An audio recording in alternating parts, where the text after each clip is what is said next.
Hello, welcome back. I wanted to talk in this video about routines. Routines play a very big part of an Aspie's life.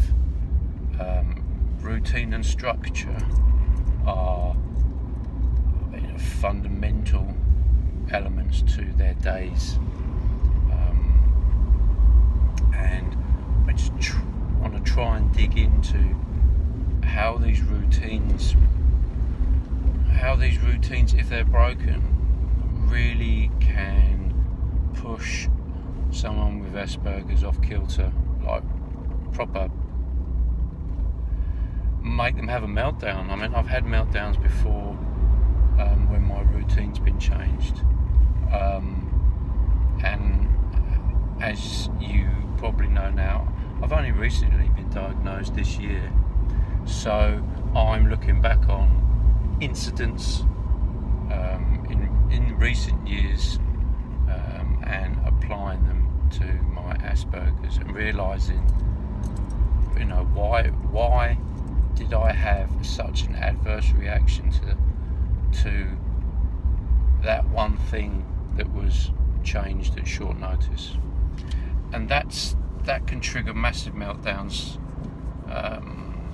for me. I have to be in control of my day. I have to know what my day is going to entail. I have to know what I'm going to do, when I'm going to do it, and I will always do those things in the same exact order. If I get stopped or interrupted or can't do them in that order, I will get very agitated and annoyed and anxious and stressed, and depending on how big a change I've got to make to my routine will depend on how big a meltdown that I have over it. I think as you get older, someone with Asperger's, when they're younger, they're living at home with their parents at school, they have to pretty much fit in around other people's routines, their parents' routines of how they do things. Now, if they're neurotypical, their routines are probably going to be not as structured as you would like. They're going to have inconsistencies all the time. Things like tea time. When I was a kid, tea time was always at 6 o'clock, and if tea time wasn't at 6 o'clock for whatever reason, I would have a proper hissy fit. It's little things like that have always caused the biggest arguments and meltdowns in my lifetime. I can go back to specific incidents where I've had my routine changed at short notice by someone else. They haven't told me. They've sprung it on me at the last minute, and as far as they're concerned, in their neurotypical world, they've already adapted to it the second after they were told, oh, we're changing the plans, we're going to this restaurant now, not this restaurant, or these people are coming now and these people have dropped out. Neurotypical people adapt to that almost instantly. It's not a big deal for me. I would have been planning that day through in my head. I knew where I was going to go. I knew who was going to be there. I knew how long it was going to take to get there, what route I was going to take to get there. I knew what time I had to leave. I knew where I was going to park. I knew what I had to do when I got home from work, and I'd got everything planned, and that routine or that schedule was locked in. And now if I had to change that routine for any reason at the last minute, then that stresses the hell out of me. And it's always the small little things which people can just never can get a grip of. Why is that bothering you so much? Why is that little thing the one thing that you're getting so upset about? I don't understand it. Well, understanding that I've got autism now is probably the best explanation I can give to people. You know, it would have been nice to know that 20 years ago. It would have made my life a lot less stressful and easier.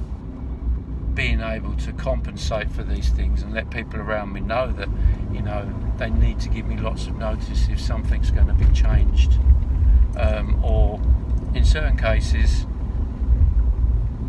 just cancel the whole thing. You know, I'd rather cancel the whole thing than have to make these changes and alterations in my head to something that I've already locked in. They sound very petty things, and I'm very conscious and aware that when I talk about my Aspergers, that I am coming across as someone that hasn't really got a lot of issues deep down. Oh, they don't like their schedule being changed up a little bit, you know. Oh. But it's the adverse reaction that I have to it is real, and it is constant, and it's always been there, and it will always be there. And if you know I've got autism now, you understand things like I don't do spontaneity. Spontaneity is the exact opposite of routine. You know, I'm the least spontaneous person anyone will ever meet. I only do things that I've planned, and if I'm in charge, I will do meticulous planning. This is something that bears out in my photography now. I research the location that I'm going to go and take the photo. I know what time I'm going to leave. I know what time the sun is going to rise. I know the direction of the sunrise. I've checked that the sun is going to rise in the right part of the sky for me to get the shot. I know where I'm going to park. I've got the postcode. I've got the address. I know how long it's going to take me. I know how many miles it's going to be. And when I get up at 2:30 on a Sunday morning to drive somewhere to get set up for a sunrise photo shoot, it goes like clockwork, and that is really comforting to me. Makes me very happy, because I've done all the planning, I've thought of all the variables, and if I've thought of the variables and the things that can go wrong, if they go wrong, I can handle them better already, because I've already done the planning and I've done the overthinking of it already. So I'm prepared. When we go on holiday, every hour of the day almost is sorted out. You know, all the places we're going to go, where we're going to park, and you know, my partner doesn't mind that, because you know, we get a lot out of our holidays because I've planned our time efficiently and we see lots of things and do lots of things. But you know, I enjoy that. I get comfort from it. I get comfort from the fact that I'm in charge of the planning. It's my plan. I get very uncomfortable when other people are in charge of my routine or plan or schedule. And looking back in my workplace, the best jobs I've ever had are the ones where I've known exactly what I was going to do when I went to work. You know, I pretty much knew everything that was going to happen that day, and in what order, where I was going to be, and everything. The jobs that I haven't enjoyed so much are the ones where things are being changed last minute. Things are evolving as you're doing them. And I used to get very stressy and strained, you know, and that would come across as me being argumentative. What's another word to describe it?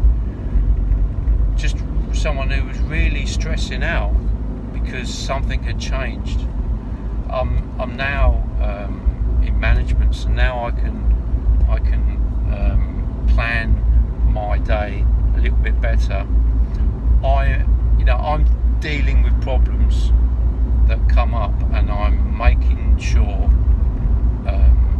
the work flow and goes through the company in an organised fashion, that's going to be the most efficient, cost-effective way of doing it. That I do very well. You know, that's why I'm in the position I'm in, because I'm good at those. I've got those skills to do that. I'm quite good in an emergency. I can adapt. I can problem solve. I can think around things. It's always the human element of that stresses me out, having to deliver bad news to customers and explain other people's incompetence to a client, because I can't even think how some mistakes sometimes happen, because I would never make that basic common sense mistake, because I've got Aspergers. I would have planned it out. I would have had contingency plans.